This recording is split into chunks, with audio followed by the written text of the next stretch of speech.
irmãos, Lucas capítulo 18. Evangelho de Jesus Cristo, segundo escreveu Lucas, o doutor Lucas, doutor em medicina Lucas, mas que se converteu a Cristo Jesus, capítulo 18.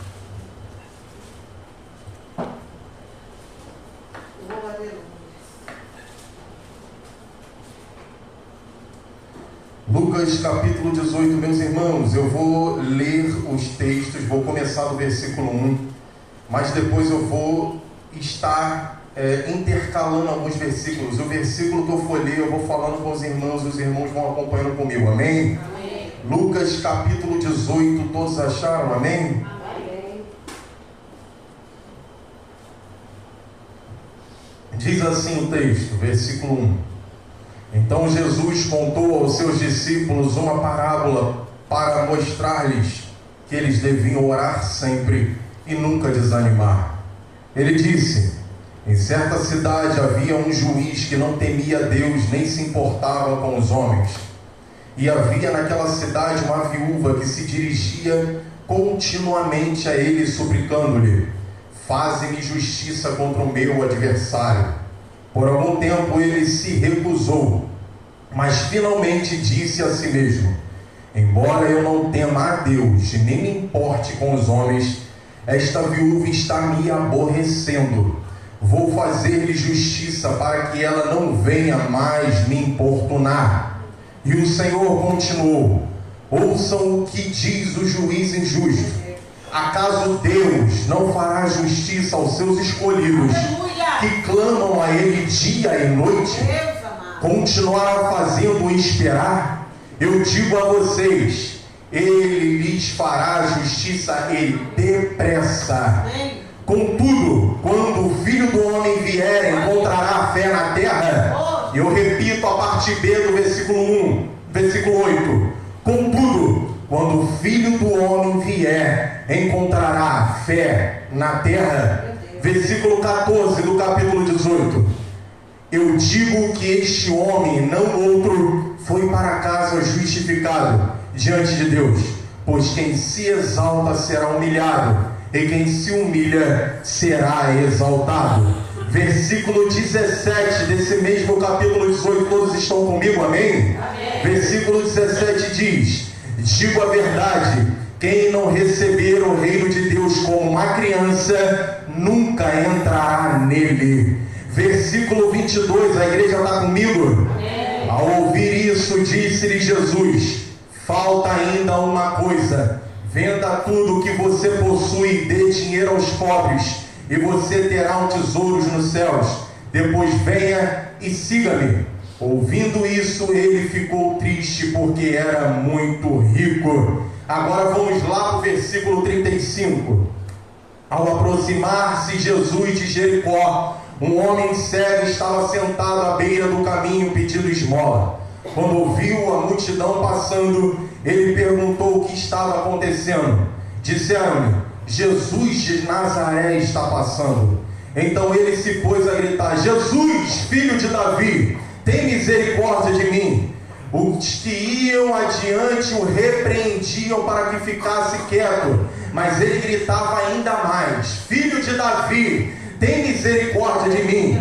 Jesus parou e ordenou que o homem lhe fosse trazido. Quando ele chegou perto, Jesus perguntou-lhe: o que você quer que eu faça? Senhor, eu quero ver, respondeu ele. Jesus lhe disse: recupere a visão, a sua fé o curou. Imediatamente ele recuperou a visão e seguia Jesus, glorificando a Deus. Quando todo o povo viu isso, deu louvores a Deus. Amém? Meus irmãos, eu vou pedir para que você redobre a sua atenção em tudo que eu vou dizer aqui nessa noite. Vou tentar ser o máximo didático possível para que todos venham sair daqui com entendimento do que o Espírito Santo quer falar conosco. Por isso que intercalei alguns textos aqui para não ser tomado nesses capítulos todos. E nós, como eu falei aqui no início, o Senhor começou falando de oração, sondar o coração. Prova-me, Senhor, se há caminho torto, traz-me aos caminhos retos. Falou de oração no Salmo 124 também. E agora vai também falar de oração. O que eu quero enfatizar aqui é oração, na qual eu enfatizei os versículos 1 ao 20 e também do 35 ao 42. Mas existe um meio depois desses versículos e antes, no caso do filho de Jericó. Preste atenção em nome de Jesus. Quando nós estamos falando sobre oração, podemos aprender com Marcos 14, 32 ao 42 e também Mateus capítulo 26, do 36 ao 46. Esses dois textos, eles têm similaridade, são iguais. Em que Jesus, no Getsemane, tomado de tristeza e angústia, se prostra a orar ao Pai. Jesus orava ao Pai e pede para que Pedro, Tiago e João estivessem vigiando também em oração junto com ele. Jesus vai para o Getsemane, tomado de angústia, leva consigo Pedro, Tiago e João, e que estivesse com ele vigiando em oração. Mas eles, tomados pelo conforto da carne, não puderam orar e dormiram. Todos nós conhecemos esse texto. E Jesus os adverte para orarem, vigiar, para que não caíssem em tentação. Jesus adverte eles, vai 3 vezes lá e encontra eles dormindo. Na terceira vez, o Senhor adverte ele, não na terceira, na segunda vez, há uma advertência do Senhor, para que eles viessem a estar orando, vigiando, porque estava sendo preparado um ambiente de dificuldade, estava a se seguir um ambiente de dificuldade. Então por isso que o Senhor se coloca a orar, leva aqueles homens para orar, para que eles pudessem vigiar em oração. E aconteceu que Jesus se entrega e é levado preso, e a galera que não quis ficar hora ali com o Senhor, a orar e a vigiar, cai no primeiro obstáculo, fugindo, deixa Jesus sozinho. E Pedro ainda vai querendo acompanhar de longe, mas chega um certo momento que ele nega ao Senhor Jesus. Por quê? Antes o Senhor tenha falado com eles: ora, vigia, o espírito de vocês é forte, mas a carne é fraca, vai vir momentos de dificuldade, se coloquem em oração, vigiem em oração. E quando nós falamos de oração, eu trago também o texto de Atos, capítulo 4, versículo 21 ao 31. Pedro e João, eles são ameaçados por falarem de Jesus. Quando eles são ameaçados, antes eles são ameaçados e depois eles são soltos.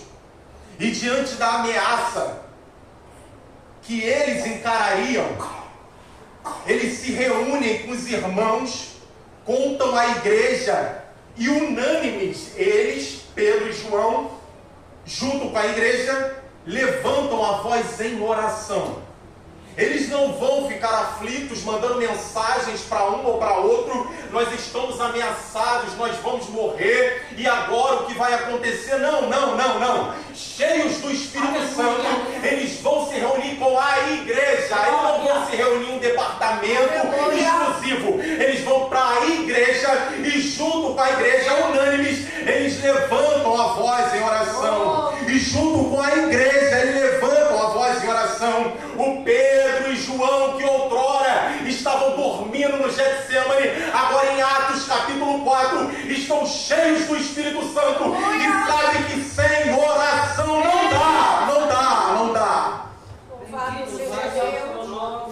O Pedro e João, que dormiram em meio ao conforto da carne, agora cheios do Espírito Santo, entendendo o propósito que o Senhor tinha na vida deles se reúnem com a igreja e vão orar.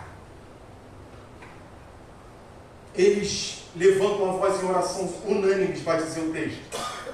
Eles não pedem proteção ao Senhor. O texto vai dizer, eles não, em momento nenhum eles pediram proteção: Senhor, nos livra, desesperados, aflitos. Eles, tomados pelo Espírito, eles pedem ao Senhor ousadia para continuar. Tomados pelo Espírito, e muito nos ensina a igreja primitiva, ousadia para continuar, Senhor. Eles estão ameaçando a gente, mas foi o Senhor quem nos chamou, Senhor. Eles estão querendo dizer que nós vamos ser aprisionados e até mortos, mas foi o Senhor que nos chamou. Outrora Pedro olha para os homens e fala: mais fácil é obedecer ao Senhor do que a ameaça humana. Louvado seja Deus. Meus irmãos, o texto vai dizer que enquanto eles levantam a voz em oração e são tomados pelo Espírito, cheios novamente do Espírito, o lugar onde eles estavam tremeu, o ambiente tremeu. Estava tanto mover do Espírito naquele lugar que o ambiente onde levantaram a voz em oração tremeu.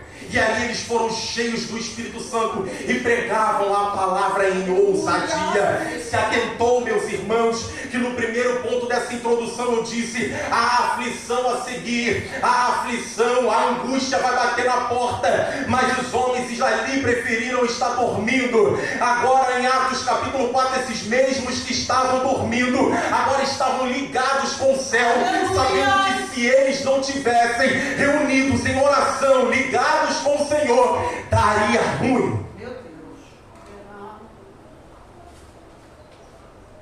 E nós lemos alguns textos do capítulo 18 de Lucas, como nós lemos aqui. E o capítulo começa falando de oração.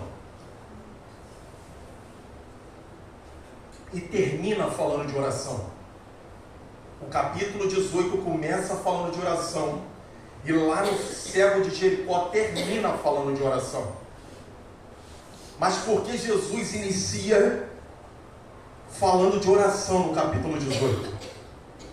Por que Jesus começa falando de oração? No versículo 1 ele vai dizer que eles deviam orar sempre e nunca desanimar. Porque se nós analisarmos e formos no capítulo 17, no versículo 20 ao 37, o Senhor vai falar da vinda do reino de Deus. Em Lucas capítulo 17, o capítulo anterior a esse, todo esse contexto, vai falar do 20 ao 37 da vinda do reino de Deus. Jesus vai ser interrogado pelos fariseus. Os fariseus vão chegar até Jesus e vai interrogar ele sobre quando viria o reino de Deus. Os fariseus param Jesus e questionam quando viria o reino de Deus. Mas Jesus responde a eles que o reino de Deus em que eles pensavam e estavam esperando não viria, mas que estava no meio deles através de Jesus. Os fariseus entendiam que o reino do Senhor viria através de um rei poderoso, com espada, com poder, montado num cavalo branco, cheio de autoridade, derrotando os inimigos romanos e se perpetuando no poder, e todo mundo sendo subjugado diante de Israel. Esse era o entendimento do povo judeu. E Jesus vira para os fariseus: o reino que vocês estão esperando não é esse. O reino que eu vim propor, ele está no meio de vocês. Em outras palavras, Jesus estava querendo dizer: eu aqui já estou diante de vocês e eu sou o reino de Deus. Apenas olhem para mim que eu sou o reino de Deus. Em outras palavras, o Senhor estava dizendo isso. Aí logo após o Senhor responder isso, no versículo 20 e 21, a partir do versículo 22, o Senhor Jesus chama os discípulos em particular. A partir do versículo 22 do capítulo 17, o Senhor Jesus chama os discípulos em particular e expressa a eles sobre um reino literal que viria, sobre um reino que seria visível, sim. Percebam que para os fariseus o Senhor falou: em outras palavras, ele estava querendo dizer: o reino já está no meio de vocês, eu sou esse reino. Para os discípulos, o Senhor chama a parte e fala de um reino literal que viria, através da volta de Cristo a essa terra. Meus irmãos, eu quero abrir um parênteses aqui dentro dessa introdução. Todos nós, estudantes da palavra de Deus, nós sabemos que os discípulos e os fariseus, eles pensavam de igual modo sobre o reino de Deus. Se os fariseus achavam que o reino viria visível, os discípulos, que são chamados à parte, também entendiam que o reino seria visível. Prova prova disso é que Pedro, quando Jesus é entregado, se entrega, ele puxa a espada e tenta cortar a orelha de Malco. Por quê? Não pode acontecer. Ele vai reinar, ele vai começar a reinar, ele vai derrotar os romanos, não pode levar ele. Estava entendendo errado. Judas roubava o dinheiro das ofertas e vai lá vender Jesus para ser crucificado, porque entendia também errado o reino. Eles entendiam parelho aos fariseus. Mas porque Jesus chama à parte uma galera que não entendia e outra que também não entendia como eles, fala de uma forma e com outros chama à parte. Eu abro parênteses aqui. Porque mesmo sem entender, os discípulos seguem a Jesus, deixando para trás toda a vida que eles tinham. E quem se submete a Cristo, mesmo sem entender, ele procura com paciência ensinar. E quem se submete a Cristo, mesmo sem entender, ele chama a parte e fala: é assim, assado. Porque vocês deixaram tudo para trás e acreditaram no que eu proponho para vocês. Quando Jesus chega diante de Pedro, dos filhos do trovão, ele fala para eles: venham que eu farei de vocês pescadores de homens. Aqueles caras poderiam, no livre-arbítrio que foi imposto sobre eles como ser humano, falar: não sei nem quem é esse cara, vou continuar pescando. Mas eles decidiram, o texto vai dizer que eles largam tudo para trás e vão atrás de Jesus. E é essa galera que largou tudo para trás, preferiu, mesmo sem entender, seguir ele, que é chamado à parte. Mesmo sem entender, vem aqui que eu vou ensinar você. Porque você se dispôs com fé a confiar em mim. Louvado seja o teu nome, Jesus. E nós, mesmo sem entender, vamos permanecer para que ele possa nos ensinar a cada dia. Meus irmãos, e nesse particular, a igreja está comigo, amém? Amém. E nesse particular, com os discípulos em especial, o Senhor procura alertar eles sobre tempos difíceis. Se formos analisar o texto do versículo 22 ao 37 do capítulo 17, o Senhor procura alertar esses discípulos chamados à parte de tempos difíceis que viriam, e que eles desejariam Cristo fisicamente com eles de novo, e que surgiriam falsos sinais da vinda de Jesus, mas que quando Jesus viesse, eles saberiam quem era Jesus. Não vão para lá, não vão para cá, ele está ali, ele está lá, não. Vocês vão saber quando eu vier. Quando eu vier vai acontecer isso. Antes da minha vinda vai ser isso assado. Ele ensina aos discípulos sobre os tempos difíceis que viriam e para eles não se desesperarem, porque o Filho do Homem viria para buscar eles. Mas antes desses dias estariam em tempos difíceis. E para isso Jesus fala que eles precisariam orar sempre e nunca desanimar. Aí entra no capítulo 18. Desses tempos difíceis, da vinda do reino de Deus, antes da vinda do reino de Deus, o Senhor entra no capítulo 18, Lucas entra no capítulo 18, e vai dizer que Jesus fala sobre oração a eles, para que eles pudessem orar sempre e nunca desanimar. E agora eu entro no texto, e quero aqui aplicar para as nossas vidas. Uma viúva que diante de um juiz que não queria saber de Deus e nem dos homens, insistiu e venceu pelo cansaço, não porque o juiz era bom. Ela venceu insistindo. E Deus, sendo bom, amando o homem, não responderia a eles, os discípulos que clamam dia e noite? Embora parecesse demorado, o Senhor lhes responderia logo. Esse é o contexto de toda essa parábola da viúva persistente. A insistência, mesmo que demore, o Senhor está a ouvir e responder o quanto antes aqueles que clamam a Ele de dia e de noite. E para dar continuidade ao capítulo 17, do versículo 20 ao 37, O Senhor termina a parábola da viúva persistente com a pergunta: contudo, quando o Filho do Homem vier, encontrará fé na terra? Na Bíblia Viva, a tradução vai dizer: a questão é, quando o Filho do Homem vier, voltar, será que encontrará fé na terra?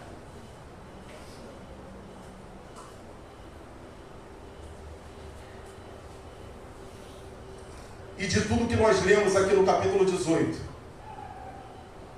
nós vamos chegar no cego de Jericó. De tudo que nós lemos no capítulo 18, nós vamos chegar no cego de Jericó. O cara está gritando desesperadamente, querendo um milagre. É repreendido para que ficasse quieto. Todos nós conhecemos esse texto. Mas continua a gritar. E na insistência consegue a cura e passa a seguir Jesus, glorificando a Deus. Na insistência. Os dois pontos iniciais e final. O ponto inicial do capítulo e o ponto final vai falar de insistência. O capítulo 18 começa com a insistência individual. O capítulo 18 começa com a insistência em particular de uma viúva. E vai terminar com a insistência de um cego que teria que empregar a insistência, mas tinha os embargos das vozes pedindo para ele calar a boca.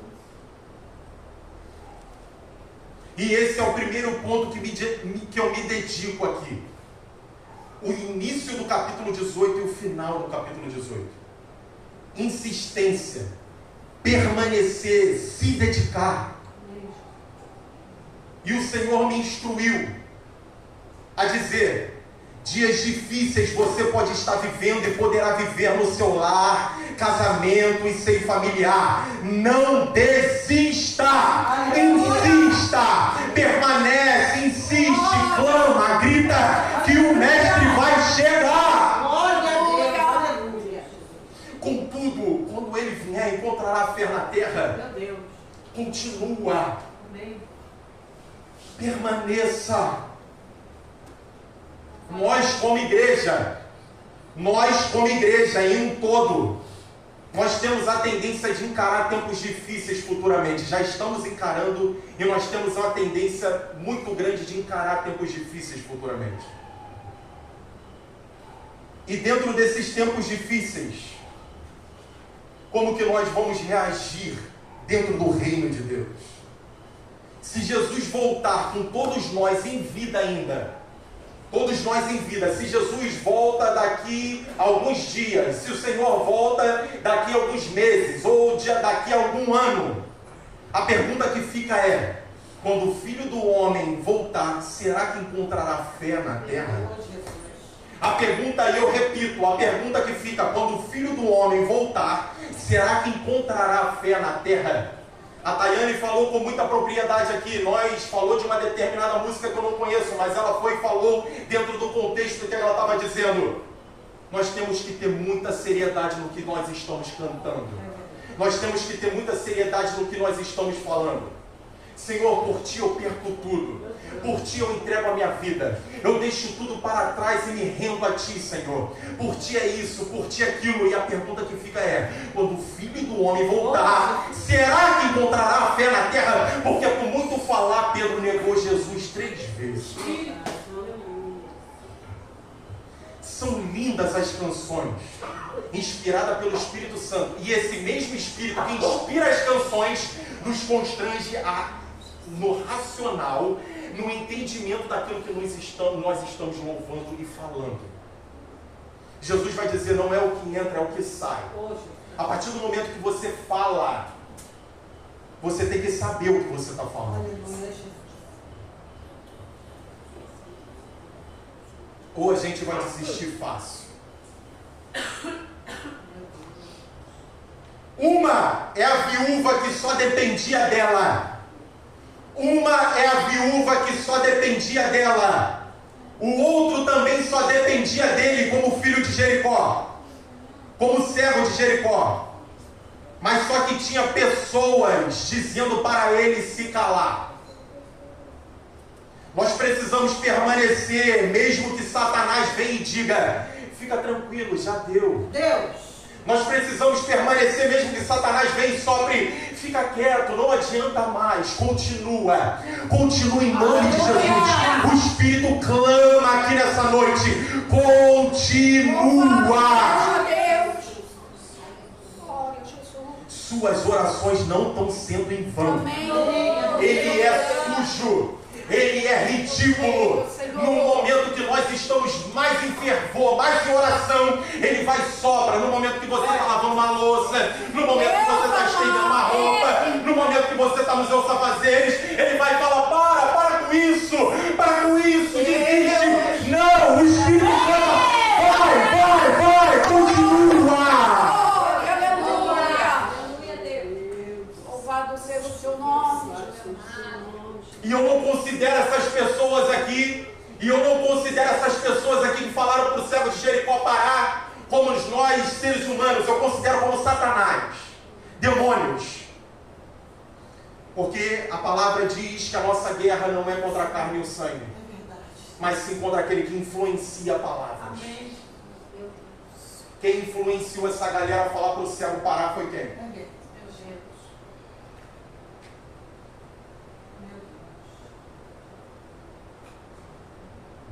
Porque depois que o cara recebeu a cura, ele vai atrás de Jesus glorificando a Deus. Satanás não queria isso.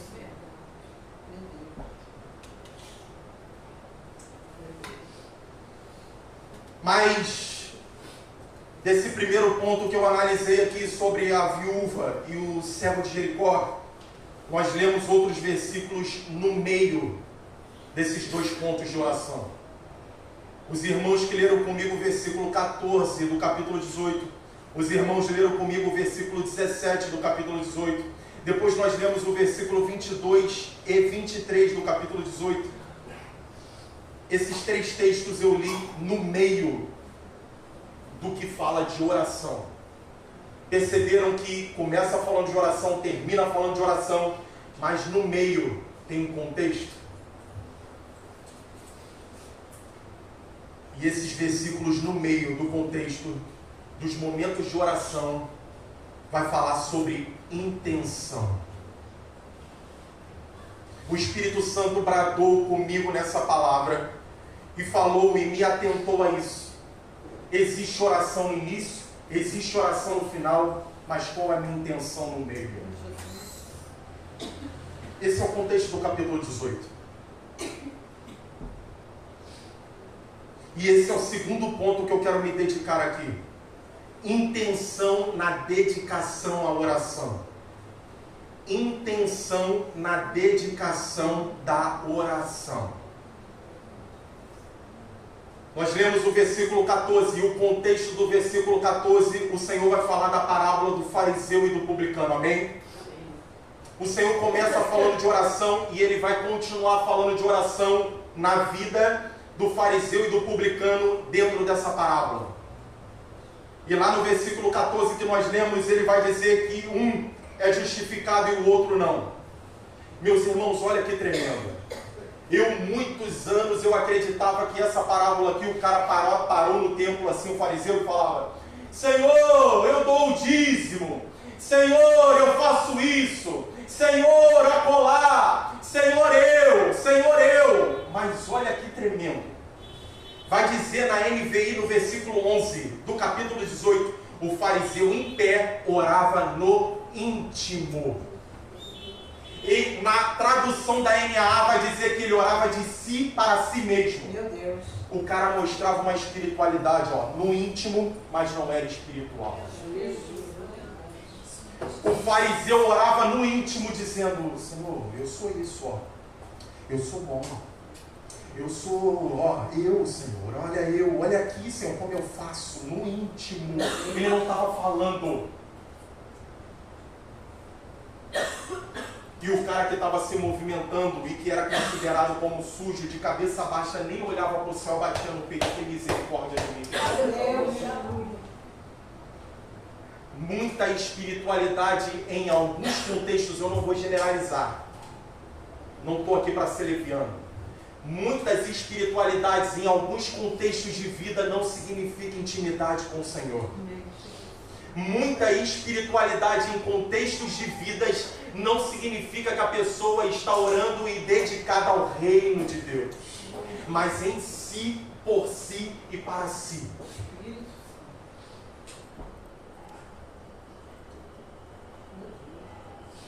Outrora, pastor Silas Malafaia, nos Gideões Missionários, trouxe uma palavra. E dentro do contexto dessa palavra que fala sobre o reino, o nosso comportar para o reino de Deus, que já começa aqui, ele disse que na igreja onde ele congregava, existia um homem muito espiritual. E que a mulher do homem espiritual foi falar com ele, com a esposa dele. Pastora, irmã, eu apanho todo dia na minha casa.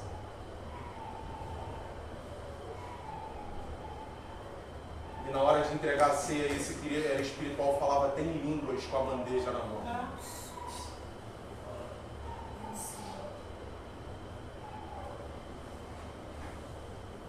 Qual é a intenção da minha espiritualidade?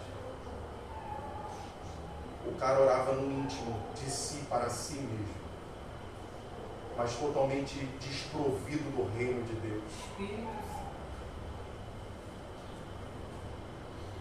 E também nós vamos ver Jesus falando das crianças.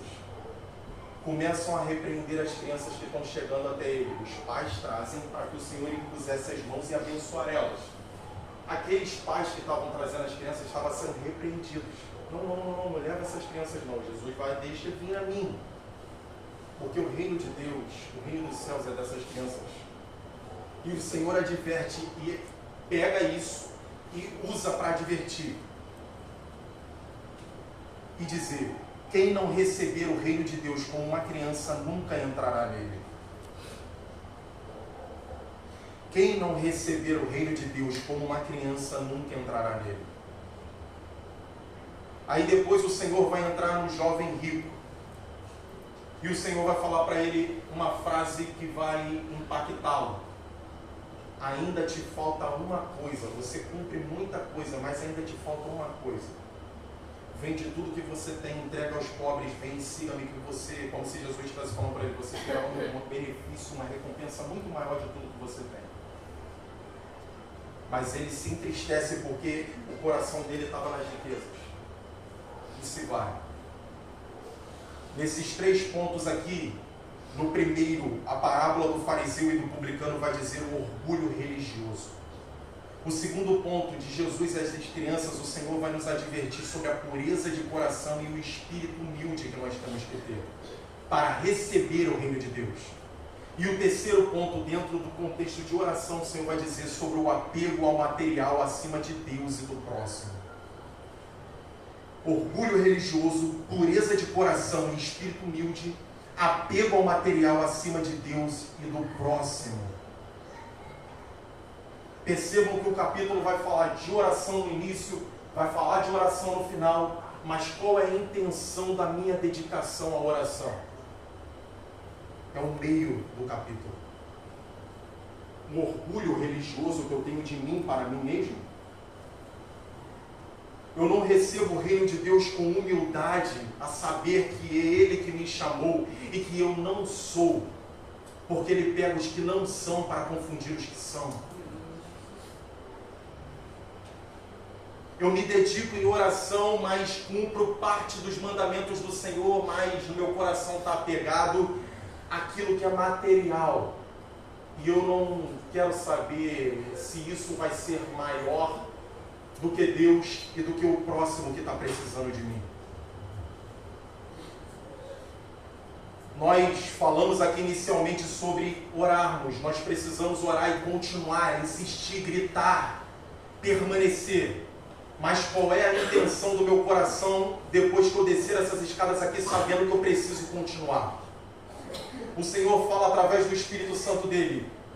Por mais que você esteja se dedicando em oração, no seu lar, na sua família, a igreja como um todo, encarando futuramente dias difíceis, Qual é a intenção do nosso coração nessa dedicação?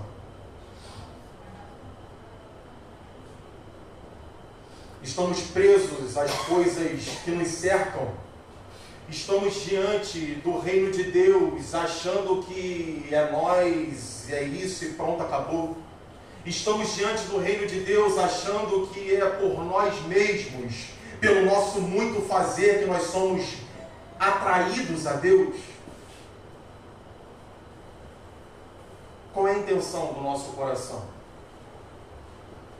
E eu vou testemunhar uma coisa aqui, e eu levo e quero trazer isso sempre.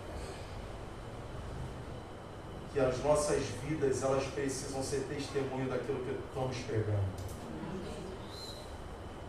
Não adianta nada eu pregar aqui, pregar, e somente vocês e minha vida.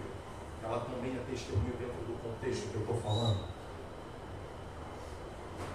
Porque eu posso pregar aqui diversas vezes até Jesus voltar e ele falar, não te conheço, cara.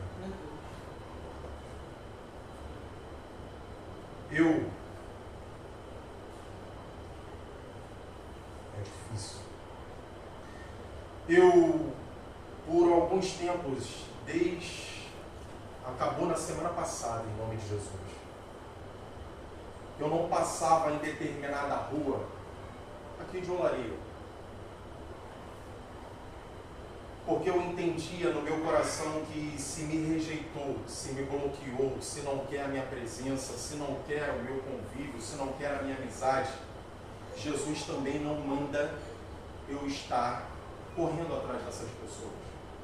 Ele falou que se você chegar num lugar e te rejeitar e sacuda o pó dos teus pés e sai fora. Mas só que eu levei os meninos para a escola quando eu estou voltando e eu ia dar a volta na rua com esse entendimento, o Espírito Santo bradou. E nós temos que estar suscetível ao falar do Espírito. E ele falou assim, me fez lembrar da escola bíblica, a qual eu estava aqui falando, mas com entendimento errado nas atitudes do dia a dia. E ele falou assim, suave, como uma brisa, como Elias. Jesus, para sair da Judeia, para chegar na Galileia, ele deu a volta para não passar em Samaria. Meu Deus. Aleluia. Jesus, para sair da Galileia e chegar na Judeia, ele deu a volta para não passar em Samaria. No mesmo momento eu falei, Senhor, eis-me aqui. E passei por essa determinada rua. E quem sabe futuramente não vai ser o tanque, não vai ser o poço, onde paremos e aonde os samaritanos venham reconhecer a Cristo como Senhor verdadeiro. Orando todos os dias, escola bíblica, pregando, mas nesse ponto com o entendimento errado.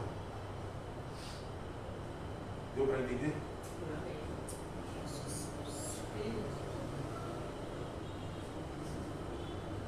Nós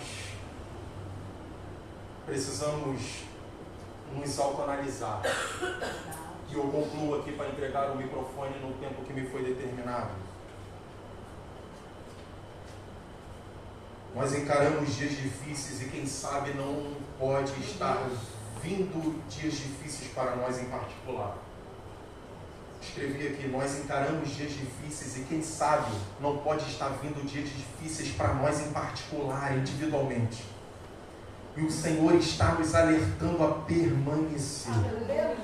Mesmo que pareça demorada a sua resposta, nós como igreja, corpo de Cristo, temos a tendência de dias difíceis futuramente, mas é a nossa insistência, permanência que veremos ao Senhor Jesus como Ele é. Não sejamos induzidos por Satanás dizendo, não preciso orar não, Deus conhece o seu coração, isso é Satanás. Que está usando uma galera aí para dizer isso, você precisa orar sim. Por que Jesus então orava? Se o meu mestre orava, por que eu, pecador limitado, não tenho que orar? Mentira de Satanás, para você perder o foco e ser envolvido pelo secular. Ele ele orava, ele era Deus, se retirava da galera que queria falar, tu é rei, não sai. Metia o pé, ia lá para o monte, Pai, aqui estou, Pai, para cumprir o teu propósito. O propósito do Senhor não é aquele, o propósito do Senhor é esse, a cruz. Meus irmãos, continuem. Mas tenho mais. Ora sim, permanece sim, insiste, grita se possível. Mas cuidado com as intenções que estão nos nossos corações. Grita sim, ora sim, busca sim. Mas cuidado com a intenção, certas intenções que estão dentro do coração que você acha que está bem, que está bom, mas não está. Foi falado aqui no Salmo 139, Senhor, prova-me. A pastora pediu para repetir, olha o Espírito já falando. Prova-me, Senhor, se há caminho mau, me transporta a caminhos retos, Senhor. Porque parece que eu estou bem, mas não estou. Tu me sondas e me conheces, Senhor. Se não tiver uma autoanálise e humildade para ouvir o Espírito repreendendo, nós não vamos passar somente de meros religiosos, que até se dedica, que até permanece, insiste, mas com as intenções erradas. E que o Senhor nos ajude em nome de Jesus. Louvado seja Deus. Se coloca de pé em nome de Jesus. Glória a Jesus.